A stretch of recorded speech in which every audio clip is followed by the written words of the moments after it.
Okay, now that you're out of bed, washed your face and brushed your teeth, we're moving on to the second rule of living with an autoimmune disease or chronic illness. Rule number 2 is you need to grieve. You might ask yourself, why do you need to grieve? Well, you need to grieve the person you were before your diagnosis. That energetic, spontaneous, spunky, social person you were. Yeah, you need to grieve that person because that person is not coming back. And that's the sad reality of it. Even though you have medication and you might have corrective surgery and all that, that person is not coming back. Take me for example. These are my hands, open. Closed fist, open hands. Even if I get corrective surgery, my fingers are never going to be as long and luscious and straight and beautiful as they were. And to be honest, my hands were my pride and joy. I used to love my hands. It was one of my most favorite body parts, or my favorite body part. But even if I have surgery, they're not going to be the same as they were. So you need to grieve the person you were. I'll give you examples of myself just to show you. This is me. This is also me. Also me.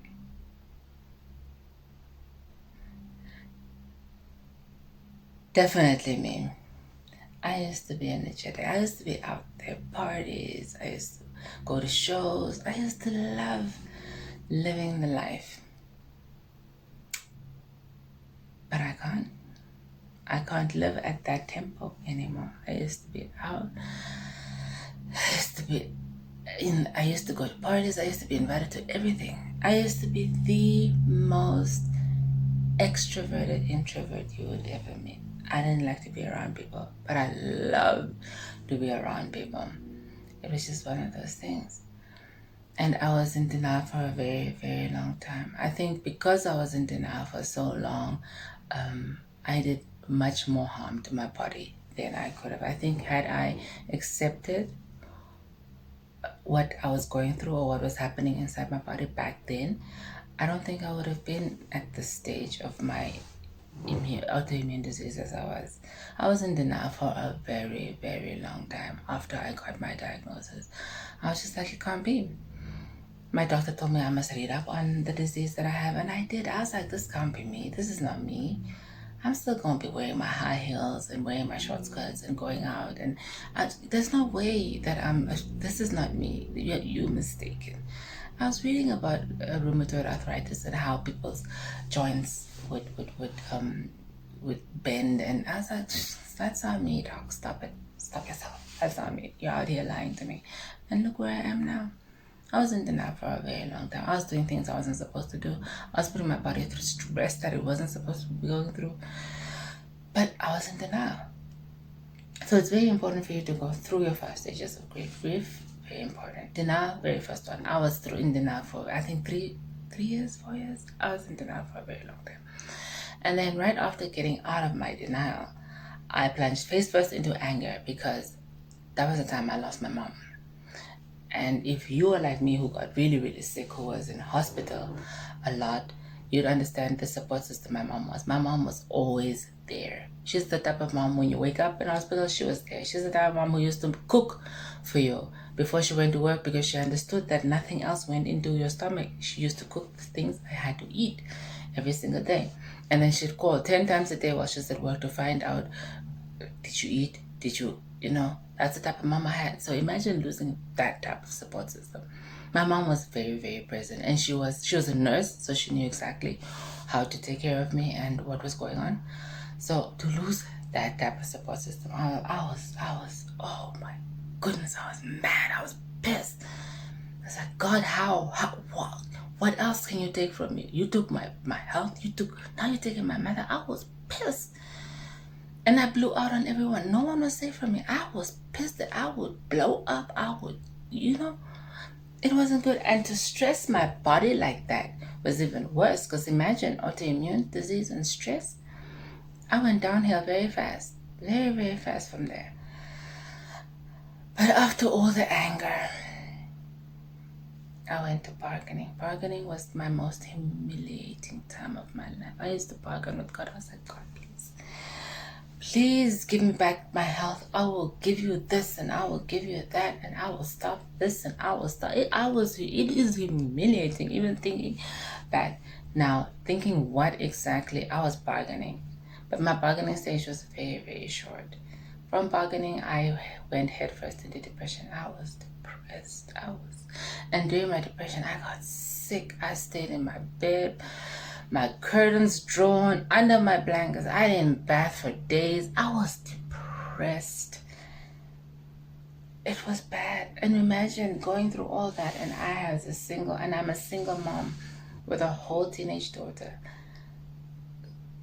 Sometime during my depression, I just thought to myself, Desiree, this cannot be it. This cannot be it. You're not dead yet, but you are. You're not living. You have a kid. You have family who love you. Get out of this. This is gone.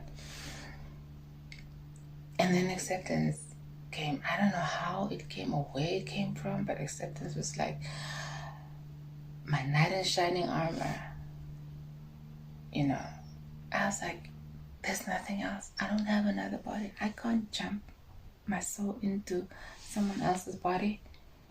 Can't do it. This is what I have. This is the hand I was dealt with. So let me play the hand I was dealt. And then I started understanding all the books and health journals and medical journals that I read. Then I started understanding what's happening to my body. I started listening to my body. Finally. And I never understood why my doctor, when she told me that I'm the only person who can fix this. I'm the only person who knows what's going on in my body, and I'm the only person who will be able to monitor myself, you know. And honest to God, I understand her now, because now I listen to my body, and your body speaks loud. Your body speaks loud. It tells you when it doesn't want something. Your body tells you, girl, slow down. I'm tired. Take a nap. Rest. Your body tells you that.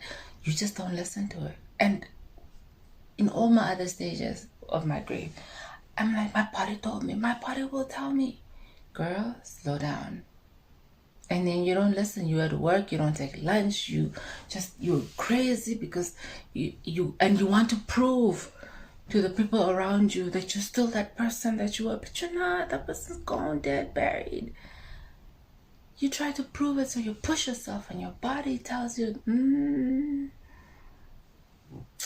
orange, orange and a half, red light, then you're out. Your body is like, shuts down and tells you, I told you, I've been telling you for 2 months now that you need to slow down. You're not slowing down.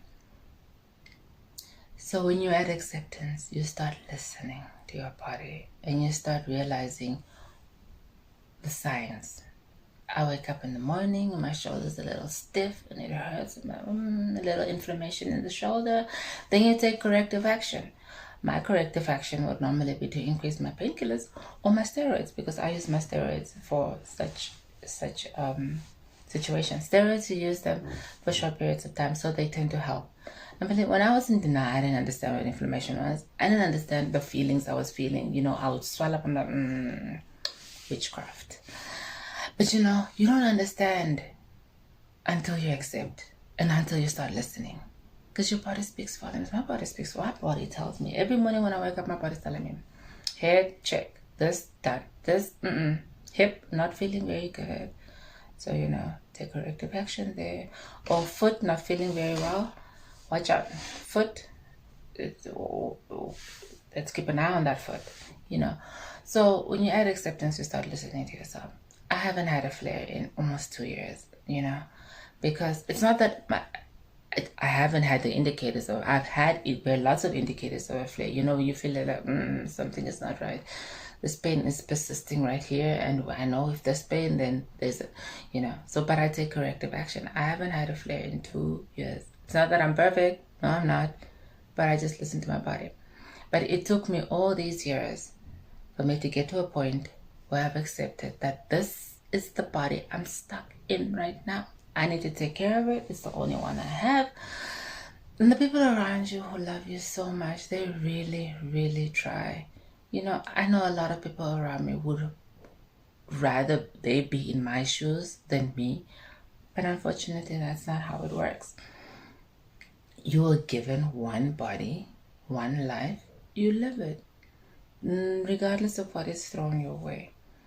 And unfortunately for us, we have autoimmune diseases. 1, 2, 3. I have 2. I have rheumatoid arthritis and I have lupus. And at this point, the lupus has affected my legs. I don't walk very properly.